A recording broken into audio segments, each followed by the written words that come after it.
of disposal of the toothpick, which is now a product with a frustration. What are we going to do for it?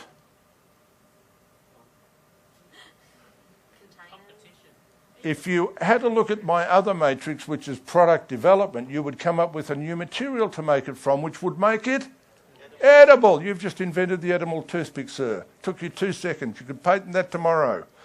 Believe me. We only have to track people and watch their predictable frustrations. Do you know when honey was being sold in jars, people tracked the predictable frustration. And what was it? It's messy, correct? So what did they do? What happened to sales of honey, folks? Double. Simply by observing the predictable frustration. Another one of these is called widespreadness. The biggest problem with inventors is they see a problem and they solve it for one person themselves. And I have to say, this blows me away. I saw this advertised the other day in the newspaper. 20 years ago, a fellow invented a paint roller. A little paint roller for putting suntan lotion on your back. I mean, what a ridiculous idea. He had a market for one himself. He didn't have a girlfriend. So, I couldn't believe this. This is not a widespread, predictable problem. We don't have a problem putting suntan lotion on our back by and large. It's not a predictable problem. I saw recently the other day a fellow written up in the Sun.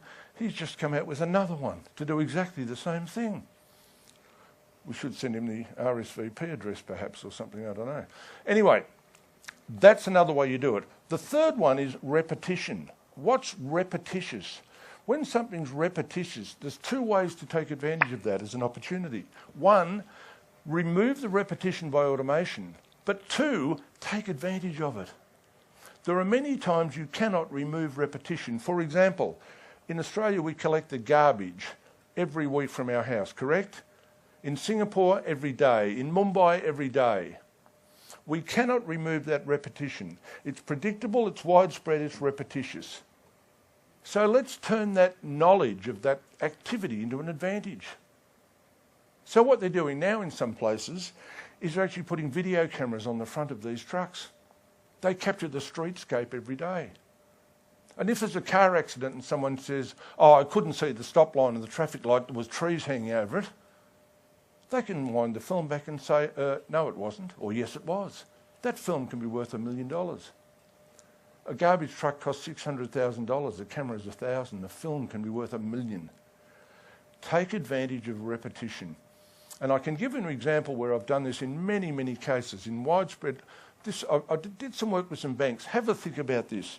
You'll be astonished at how quickly you can do these calculations.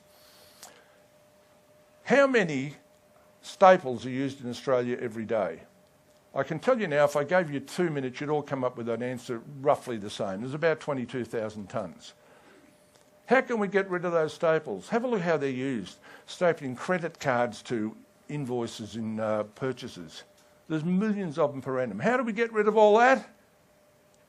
Don't have credit card receipts, don't have invoices, put it all in the cloud, no paper needed, no staples needed, and guess what?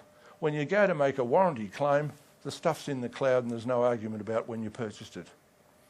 There's a whole paradigm of thinking about opportunity, and this all came from understanding and looking at what my dog